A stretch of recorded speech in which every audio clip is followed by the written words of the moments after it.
Hi, everybody. I'm David Ignatius, a columnist for the Washington Post, and welcome to today's program, which is the second of a special series we've been doing on veterans and issues that affect them. Today, we're going to focus on veterans' transition back to civilian life after serving their country. I'm especially pleased to welcome as our first guest Senator Debbie Stabenow, who has been a champion of these issues and was the author of the Transition Improve Act, which is intended to improve the way in which our vets move back into civilian life. Senator Stabenow, welcome. And let me ask you to explain a little bit about this bill and what it includes. It was signed into law by President Trump in December, now operating. What does it do for our vets? Well, David, first of all, I want to thank you for these programs. It's so very important. And I want to give a shout out to my Republican Senate colleague who joined me, Senator Mike Crapo. This really was a bipartisan effort. And it came from veterans directly.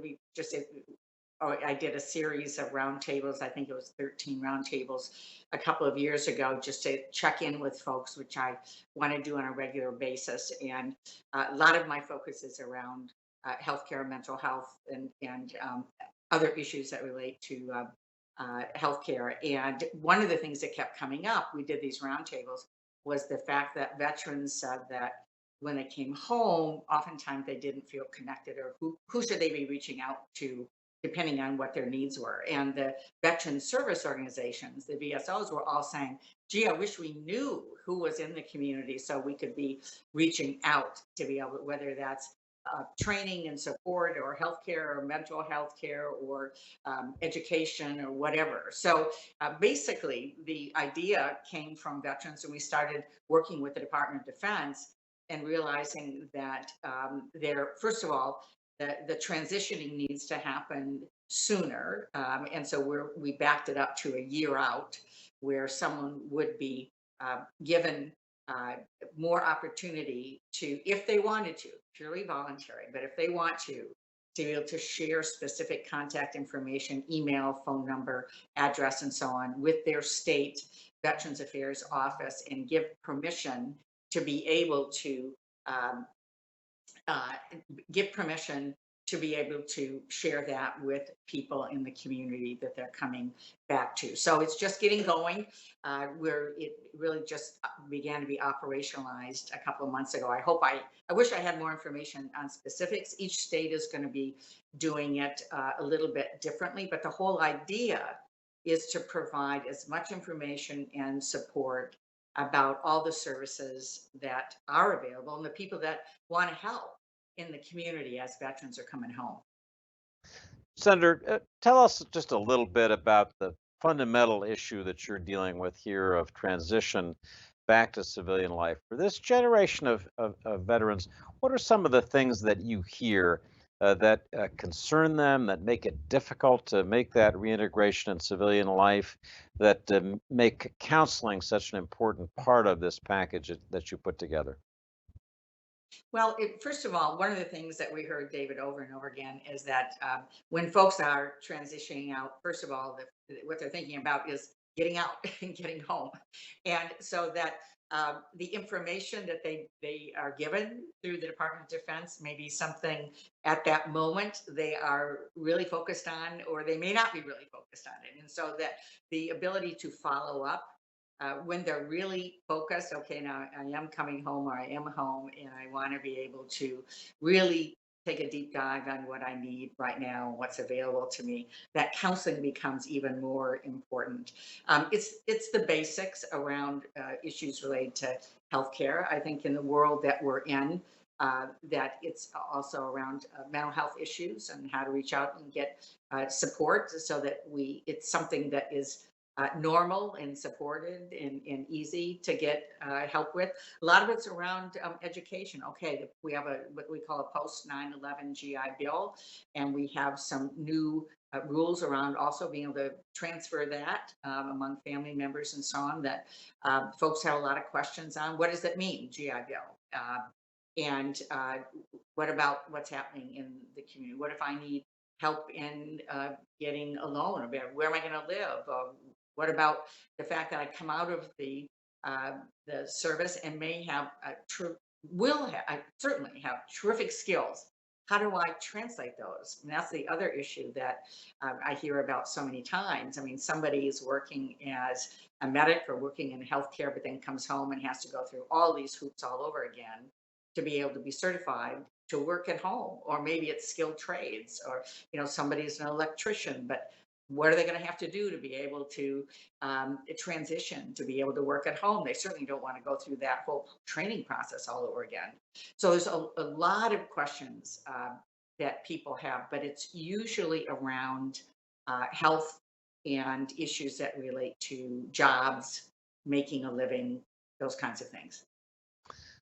Senator, let's talk about the particular difficulties that vets are experiencing now.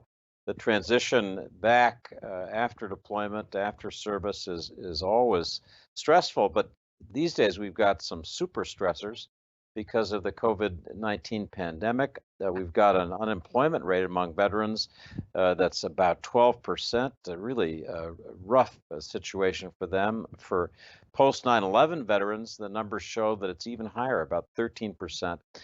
What thoughts have you got about what we can do in this particular stressful period caused by the pandemic and the lockdown to help these folks who have men and women who've served our country, been in danger, and now are coming back to an economy and a country that's a pretty tough place?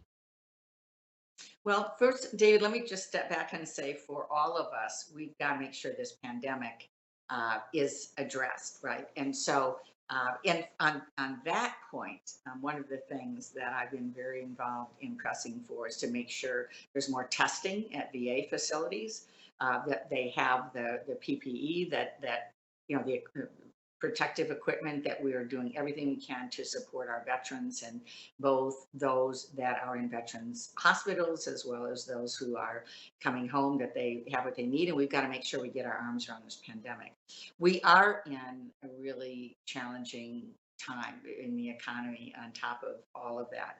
Now, first, I have to say my bias is that during a tough time, I want to hire a vet.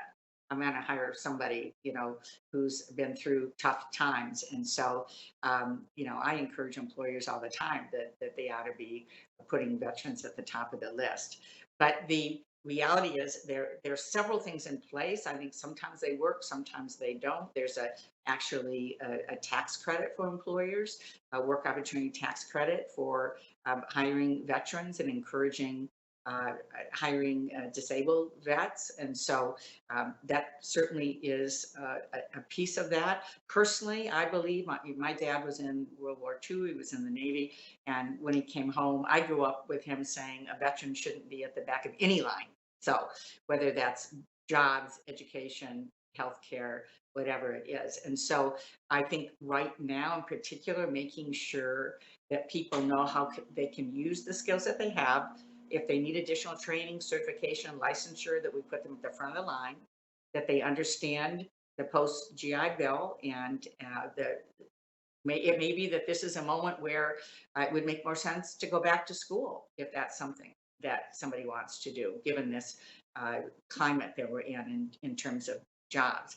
I will also say that as the lead Democrat on the Agriculture, Nutrition, and Forestry Committee, that I've looked broadly at the area of agriculture. We've got a lot of our veterans that are coming home from small towns like where I grew up in northern Michigan, who want to go back to the farm. Or there's somebody who is finding that for them, working with the land, working with soil right now is something that is very meaningful for them and helps them transition back. And so when I chaired the committee in 2014, we set up for the first time a veterans liaison office and training and support for people coming home that want to go into agriculture.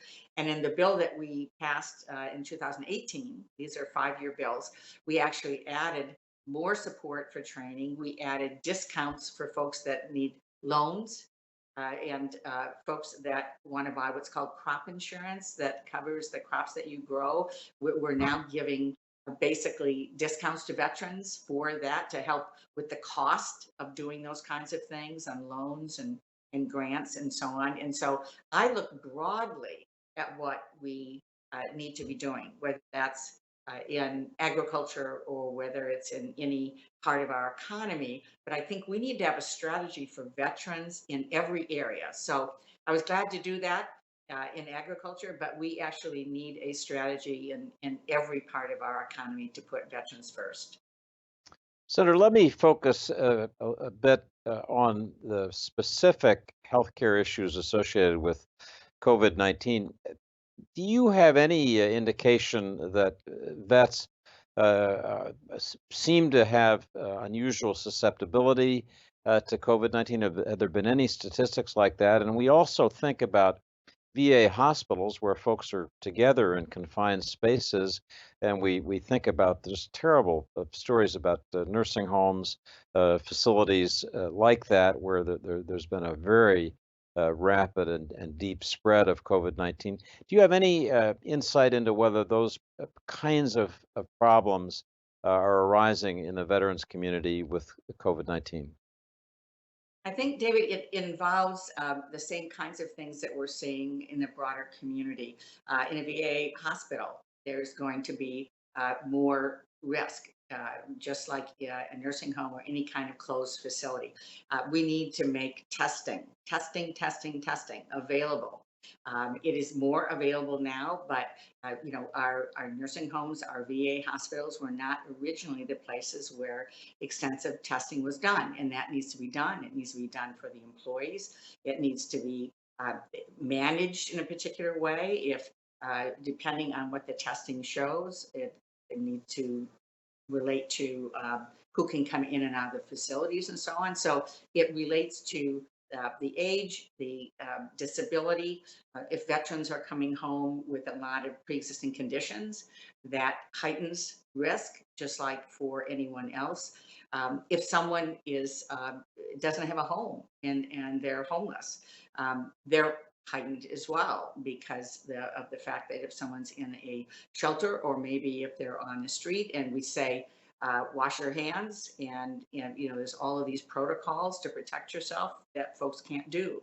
So we're not finding anything about being a veteran per se. At least I have not seen that yet, but we do know our veterans, because of many different situations that they're in, can be at higher risk. And so it's very important that we are taking this seriously. And again, putting veterans at the top of the list. I might also just mention as an aside that there's other kinds of exposures that our veterans have. We have this new group of chemicals called PFAS, which we know a lot about in Michigan because it's related to chemicals used in manufacturing and so on. But we're seeing in a lot of our Air Force bases, our various bases, that we are in a situation where veterans have been exposed, just like Agent Orange years ago. I remember one of the very first things I worked on as a very young state representative in Michigan was trying to get the VA to recognize Agent Orange. Well, now we have something new that relates to firefighting foam that's been used on Air Force bases and Army bases and National Guard bases and so on. And so I've introduced legislation to make that a service related disability if you have health problems related to this. And so we have general things that affect everyone, like COVID-19, and then we have particular exposures that come from our veterans being put in various situations around chemicals. And it shouldn't be that hard to make sure that we make any health condition from those kinds of exposures service related disabilities for coverage. And over the years, it seems like it's been a fight every single time. Senator, thank you for giving us that kind of specific focus, and it's helpful when we think about the issue of testing to have in mind a picture of a VA hospital where there are a bunch of people who serve the country who really need to get testing to be able to stay safe. So, thanks for that. I'd love to turn to politics for a minute. We have about 5 minutes left in our conversation. Your state of Michigan was absolutely crucial in the 2016 election. President Trump's victory there helped really assure him his path to the White House. Let me ask you, you follow Michigan as close as anybody. How do things look to you at this point in the presidential race? Well, I would say, David, it's different today. I mean, it was complicated. Michigan's always complicated. Let me start by saying we are a very independent group in Michigan. And so, very much of a ticket splitting state. So, people make their own independent decisions. I will say that, what's happened in terms of the economy has hit us really hard, not just even COVID-19, but the some of the trade fights and so on have hit us very hard. Some of the chaos that has happened, the tax cuts that came didn't go to the majority of folks in Michigan. And yeah, we got a lot of services cut as a result of that. Right now, though, I think people are really worried about what's happening in not having a serious national approach on COVID-19. I mean, the reality is that when every other country, in fact, the story of our first case in America was on January 20th, same day as the first case in South Korea. They took it extremely seriously, started aggressively testing and doing other things to protect their people. And our country waited 3 months and did not act. And as a result of that, we're now, we have about a little over 4% of the world's population, and we have over 25% of the cases. And South Korea has been able to come out of this and manage it and keep their cases way down. And so we've just not seen a national focus. And the other thing is, we in Michigan, we make things and grow things. That's what we do. And we're very proud of that. And what we need is a national focus on manufacturing the things that we need in America to keep us safe, and that we need to understand that medical equipment and things like ventilators and masks and gloves and gowns and all these things are just as important to our national security now, given what a pandemic can do. And we need a much more aggressive approach of using the tools of the federal government, the Defense Production Act, that can require that these things be made in the United States. And so we don't have a national strategy going on right now. And it's affecting us in terms of our health, having more deaths than anywhere else in the world, even though we uh, only have about a little over 4% of the world's population, but we also aren't using the tools to create the jobs. And so we see some things happening. I'm proud that, we have companies all across Michigan, and GM and Ford stepped up to retool in, days what would take months to do in terms of making ventilators. And we've got, our companies doing hand sanitizers and all the protective equipment and so on, and switched on a dime to do that for our country. But that needs to be a long-term strategy for us to keep and create more jobs in this country. And I think people are watching the chaos. And I would say the president's going to have a much harder time this time in Michigan. And Senator, just to focus on this a little bit more, there have been some recent polls that show President Trump behind his likely presumptive challenger, Joe Biden, in Michigan and some other swing states. Is that what you're hearing as you talk to your constituents in Michigan? Are you seeing that kind of shift from people who voted for Trump last time around who are now saying, I don't think so? I'm seeing that, although again, I think Michigan's a very ticket splitting state, and it will probably be closer than what these early polls look like. But I do feel that people look at Joe Biden, who I have to tell you, when we needed help to be able to save the auto industry, I mean, Joe Biden as vice president was right there. He and President Obama. And at the time, President Trump was saying, let him go bankrupt. And Mike Pence actually voted against us. He actually voted against helping save 1 million jobs in manufacturing. And so and when I look at the Great Lakes, which are beloved for us, they really define who we are as well as our economy. The president has spent the majority of his time in office trying to completely, or just about completely, defund the Great Lakes Restoration Initiative, which I authored in 2010, which is the way we focus on cleaning up the lakes and protecting the lakes. So, when people are looking at this going, I don't think this is somebody that really understands Michigan.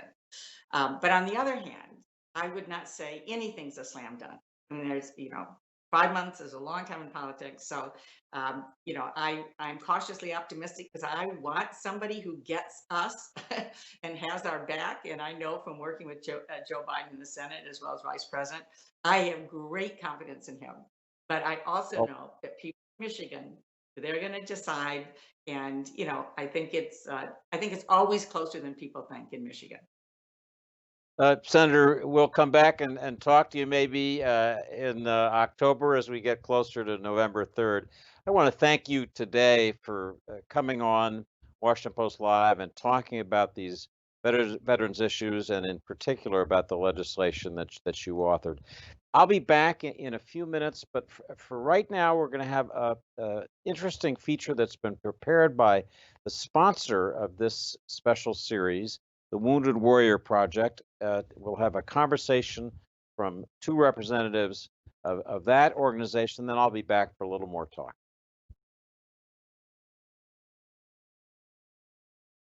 We know what it's like to go to war, to bravely step forward and sacrifice for what you believe is right. We see those who are redefining what it means to serve, to be a patriot, a hero, and to save lives.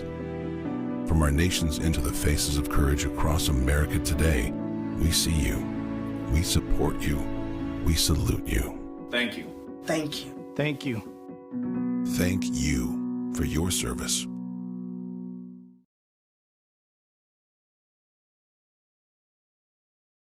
On behalf of Wounded Warrior Project's Board of Directors Chair, Dr. Jonathan Woodson, and CEO, Lieutenant General Retired Mike Lennington, thank you for joining us today. I'm Joe Plunzler, the Director of Communication for Wounded Warrior Project's Washington, D.C. office. Wounded Warrior Project is our nation's largest direct service nonprofit focused on transforming the way America's injured veterans are empowered, employed, and engaged in our communities. Joining me today is retired Army Colonel Tom Kastner, Wounded Warrior Project's Vice President of Financial Wellness. Tom, it's really good to see you today. Hey, Joe, how are you? Great to be here. Excellent. Hey, today we're going to talk about how Wounded Warrior Project assists wounded, ill, and injured veterans successfully transition from military to civilian life. So, Tom, each year, Wounded Warrior Project conducts America's largest and most comprehensive survey of wounded veterans.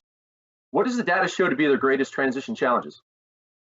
Thanks, Joe. Some of the more important challenges include the following: finding or resuming civilian employment, managing their personal and family finance situation, navigating the benefits claim space for both the VA and the Department of Defense, navigating the mental and physical health care options they face, connecting with peers, and the need for social interaction. And I might add that health, rank, marital status, and education level may all increase the complexity of these challenges. So, Tom, the Department of Defense has a Transition Assistance Program, or TAP, which includes some preparatory counseling and about a week of classes. But there's a lot more to a successful transition. So considering that the military spends about 7 to 13 weeks of boot camp training to bring civilians into the military, what more needs to be done on their way out? And how can local communities help? Well, TAP is a huge stop along the VA's military to civilian pathway M2C framework. This framework sets milestones to assist those in transition and spans the one-year periods before and after the transition. Recent publication of the Post-Separation Transition Assistance Program Assessment included several recommendations to improve TAP, and one caught my attention. Consider a case management approach to assist junior listed members in transition, as this population reports having the most difficulty during the transition process. TAP creates issue awareness for service members, but with over 200,000 members in transition each year, the program does not have the capacity to assist all members with individualized planning.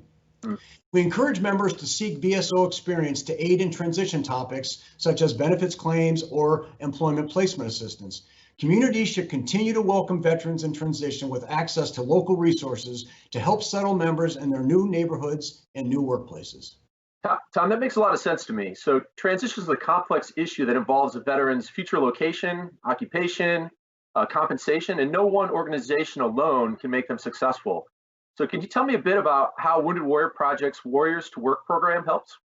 Sure. Our specialists work with warriors individually in their communities to assist with direct job placement. This includes discovery, resume writing, interview preparation, career fair participation, and employer introductions. Early intervention, however, is key, as the average time right now to place is about 90 days. Awesome. And so from our annual survey, we know it takes a while for veterans to connect with Wounded Warrior Project and other VSOs to seek help. How long past military separation, on average, does it take veterans to connect with VSOs, and what can VSOs do to help engage with transitioning veterans earlier? Our 2019 survey reports that 8 years pass before eligible service members on average will reach out to Wounded Warrior Project for program access. One data point that stood out to me was that 97% of warriors report owing more than $20,000 in auto loan and credit card debt. This suggests that earlier engagement might help warriors avoid this type of situation. Several VSOs are out there with a ton of transition experience and expertise looking to help veterans. We would recommend that DoD increase the service member awareness of these organizations and the specific services they offer. And we recommend further that DoD increase partnership with the VSO community as a whole to link veterans up with the resources that can greatly increase their chances of success in the civilian world. So Tom, we find that veterans come to us for connection to their peers and the greater veteran community, and they often miss a sense of tribe that they had in the military. So how does connection aid their transition? Well, 80% of our veterans come to us first and foremost for connection. This support system sits atop the list of short-term priorities for those in transition. Our Wounded Warrior Project alumni and engagement teams host hundreds of events each year to address this warrior need. Warriors get to talk shared experiences, and they can learn transition lessons from each other. Awesome. So Tom, we covered how many of the challenges veterans face in the military to civilian transition. And while military life is very team-focused, I know many veterans struggle with the reality that the transition to the civilian world is an individual activity, and they need to translate and market their skills to be successful. So what needs to be improved at the individual level to help set up transitioning veterans for success? Well, the structure and framework now is good and is good for groups versus being individually oriented. I think we should look for opportunities to implement case management for transitioning service members when it's appropriate. Awesome. Well, Tom, thanks for all your thoughts today. And ladies and gentlemen, that's about all the time we have. If you know a veteran who's leaving the military, please let them know Wounded Warrior Project is here and ready to help. And you can find out more about how we can help veterans successfully transition at woundedwarriorproject.org, or follow our advocacy on Twitter at WWP_DC. So thanks so much, Tom, and the program will continue in just a moment.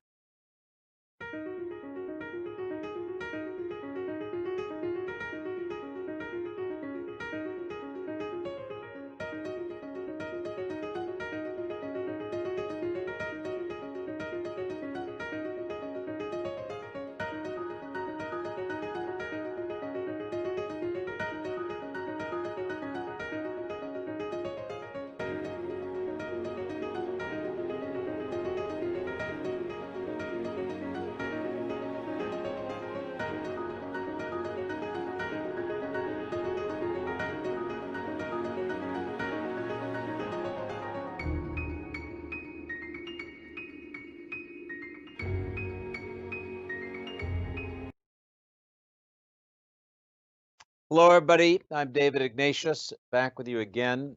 In this segment of our program, we're going to talk about the financial and medical challenges that face veterans in transition. I'm joined by two guests who are experts on this, who are going to help us think about it. First, Kathryn Monet is CEO of the National Coalition for Homeless Veterans. Also joining me is Congressman Mark Green of Tennessee, who's himself a veteran, a doctor, who's been passionately involved in issues involving healthcare and transition for our vets. Congressman Green, let me begin with you. You're a model of what the transition should look like. You came back and started your own company. You've had success in so many areas.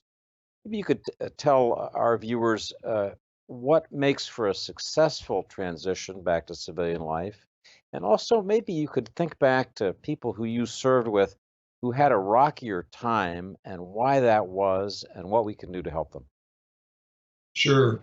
Well, first, thanks for having me on. I really appreciate you guys doing this program. And, my sort of pathway to the success we had was getting involved with folks who had actually started companies. I think there are a lot of organizations out there that help veterans through the transition to find jobs. So there's lots of job placement stuff out there, how to write a resume, those kinds of things. But there aren't very many how to start your own company. And so there's an organization now that I've been a part of called Bunker Labs, which actually is an entrepreneurial incubator for veterans. You can start going and taking their classes before you get out.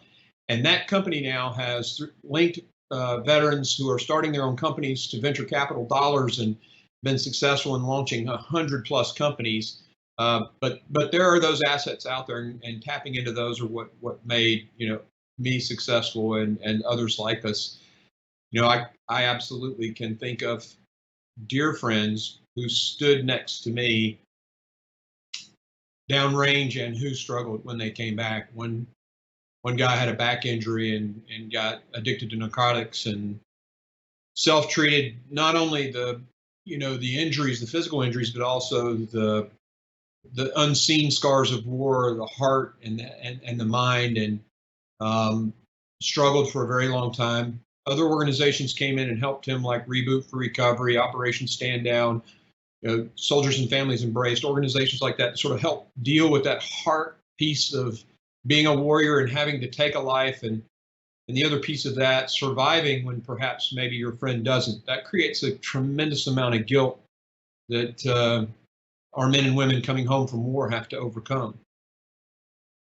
Congressman, that's powerful and personal and helps us all see these issues in immediate terms. I want to turn to Ms. Monet and ask you to talk about the problem of homelessness among veterans. I think it's not widely enough appreciated that there's a significant part of our homeless population that's men and women who've served overseas, served our country. Talk just a little bit about that pathway, the unsuccessful transition that leaves people without a home, on the streets. Just tell us a little bit about how that happens and then how we can think about dealing with it. Yeah, so that's actually a really great question. So, transition can contribute to homelessness in that there isn't a lot of coverage in the TAP program that relates to housing, how to find housing, financial management, and some of the things that we heard from Mr. Kastner in the earlier segment today. I think increasing the focus on those areas would be incredibly helpful, but not all homelessness is related to transition, right? The predominant population of veterans that are homeless right now tend to be your Vietnam era, your first Gulf War veterans. And so I think we'll see that start to change as we get further out from the current conflicts that we're in. And let me just ask you to continue with that as you think about homelessness. Are there additional steps you think that the Defense Department should be taking, that groups like yours would like to take, that address this problem more specifically, as you say, with a potential addition to the homeless population from our post 9/11 vets? Yes, absolutely. So one of the things that's, I guess, a little known thing that we do at NCHV is run a toll-free hotline where veterans in a housing crisis can call in. And it's surprising to me the number of calls we get from new veterans who are transitioning out of the military who have just basic questions on how do I find an apartment? I don't know how to do that. I'm not sure where to start looking. So I do think that, the transition component in terms of TAP should include some education on housing and homelessness and the resources that are available. But beyond that, there is this really jarring statistic where 33% of your veterans experiencing homelessness are African American, but they really only make up 12% of the population. And so I think in terms of looking at homelessness prevention, we need to be looking at the broader systematic challenges that veterans face, right? And I think one area that the DoD could really dive into is looking at equities within the military justice system and thinking about, how the justice system dispatched to justice, quite frankly, and thinking long term about the impacts that that has on a veteran as they go through life without the ability to access any VA services. That's powerful, especially in these weeks when we're thinking about racial justice issues with, I think, a new and special focus. Congressman Green, I should say Dr. Green too. You are, in addition to your extraordinary service in the military and in Congress, a survivor of two different types of cancer. You're now cancer-free. But I've read that some of that exposure seems to have come from a subject we explored last week in the first installment of this series, namely burn pits and the toxic releases from those pits. Could you talk just a little bit about your personal experience and how that's motivated you to dig deeper on these issues and push harder for answers to questions that vets have? Sure. Well, thanks for bringing it up because it is a critical issue, not just for me, but I mean, really for a lot of veterans. We found the incidence of cancer amongst veterans that have been stationed at particular, places in the region, and particularly K2, an airfield where the invasion of Afghanistan was staged from the north. Significant, like 500-600% increases in various types of cancers. Honestly, I hadn't even thought about it myself until these guys came to me, this group, and said, "Hey, here's some data," and it made me scratch my head and go, "Well, maybe that's why I had both colon and thyroid cancer at the same time with no family history and a genetic workup that was negative." So we really have to get DOD to participate, and they've been reluctant to do so. Myself and Chairman Lynch, in a bipartisan fashion, pushed some letters demanding that they look into this stuff. The VA, interestingly enough, has responded on some level and said it's going to start tracking some data, create a database of sailors, airmen, Marines who served at K2 and other places, the burn pit exposures. So all of those registries and the data is a start, but it really only is a start. We need serious epidemiologic studies that look at those long-term health benefits. I hear all the time about people who were assigned at K2 and have died of either lung or brain cancer or colon cancer. And it's these are young people in the prime of their lives that have sacrificed for our freedom, and it's time we get their families some answers. We last week, Congressman, just kept hitting on the theme with our guests of the presumption of care being the starting point for the Pentagon, the Yep. presumption that people are going to be taken care of coming out of these deployments.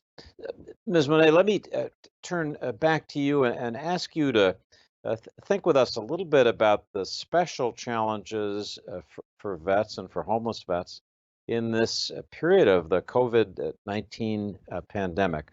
One of the terrible things that comes through in the statistics that we've seen is that COVID-19 seems to be affecting disproportionately minorities in this country. You said a moment ago that that's also true about homelessness with vets, that there's a disproportionate number of minorities in that category. Talk a little bit about this problem of the racial imbalance and inequity, and what you think as we focus on veterans we might do to address that. So I think that there are a couple of different things, and I will note that, the HUD data shows that there was an increase in unsheltered Black veterans of 4% between 2018 and 2019, and that's a pretty big jump for our population. I think that unsheltered veterans unsheltered people in general, right, have particular challenges related to, access to locations where they can practice good hygiene and hand washing, like Senator Stabenow said at the top of this call. With so many restaurants and libraries and public facilities closed, it's just a real challenge. I mean, accessing housing has been a huge challenge as well, given that there are fewer shelter beds available because folks are trying to space out congregate transitional housing. There has been an increase in funding for rapid rehousing, temporary hotel and motel placements, and that's been a good thing, but it's just a little bit harder to get in the door. And I think we need to think long term about how we plan for long-term permanent housing placements for the veterans that are in, hotels, motels, in transitional housing, and how we're keeping the system flowing.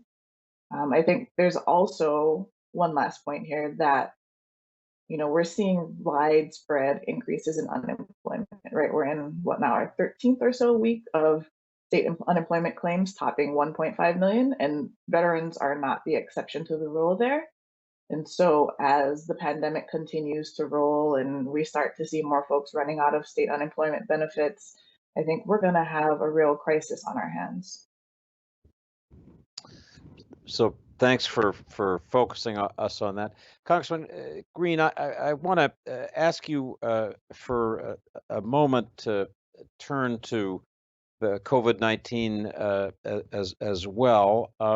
You have a particular interest and motivation because of Fort Campbell, which lies on the border of your state, Tennessee and Kentucky.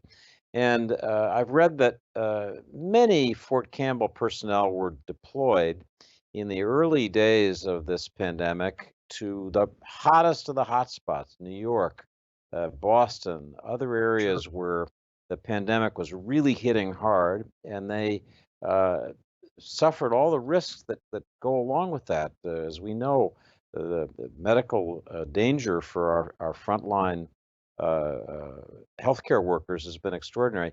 Could you just talk for a minute about these service people from Fort Campbell and elsewhere who were part of the response, and what you think we might try to do to say thank you to them or to deal with their particular problems as we come out of this period?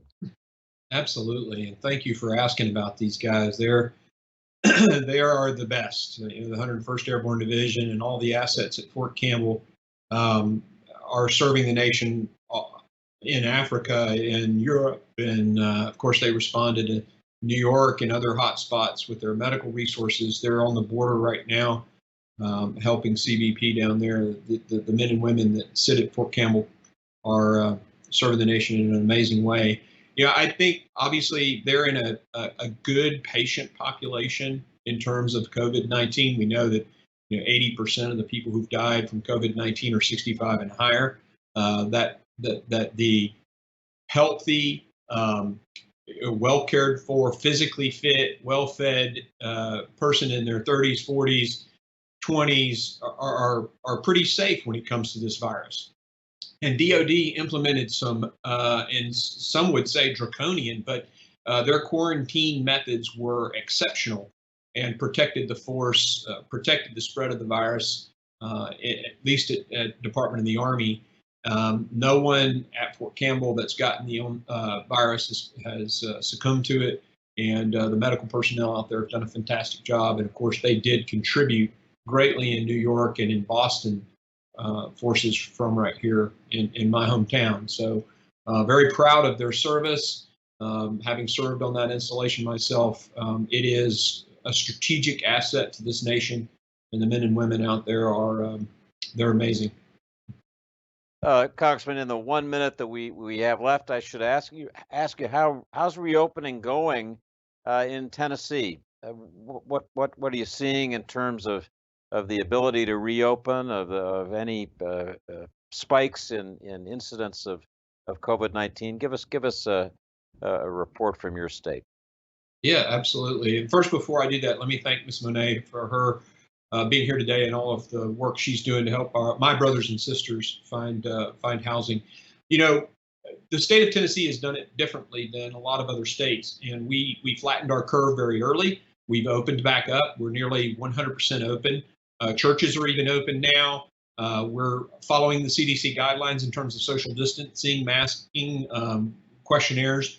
And the economy is pretty much fully opened. You can go to just about any restaurant except for in the major city of Nashville and Memphis, and they're at full capacity. So, and we have seen spikes in the caseload, but not in the hospitalizations in Tennessee. So that's what people really don't understand. We have to watch. We're watching that hospital bed capacity, ICU capacity, ventilator capacity. And as long as we keep those manageable, we're in a good place, and that's what Tennessee's doing. So I think we're moving forward, and the spike in retail sales, the spike in employment that happened in May, that came from states like Tennessee that opened up early. So, Congressman, we're glad to hear that. That's a positive report. And I want to thank both of you, Ms. Monet and Congressman Green, for contributing to our special discussion about veterans and the issues that they face in transition. Folks, please stick around.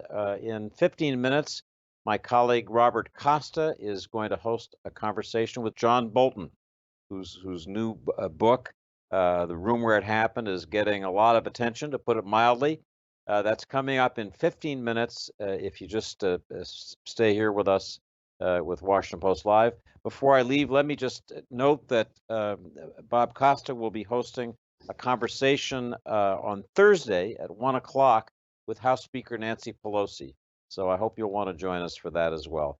So for everybody at Washington Post Live, for all of our guests today on these important veterans issues, thank you, and stick around for John Bolton and Bob Costa. Thank you, David.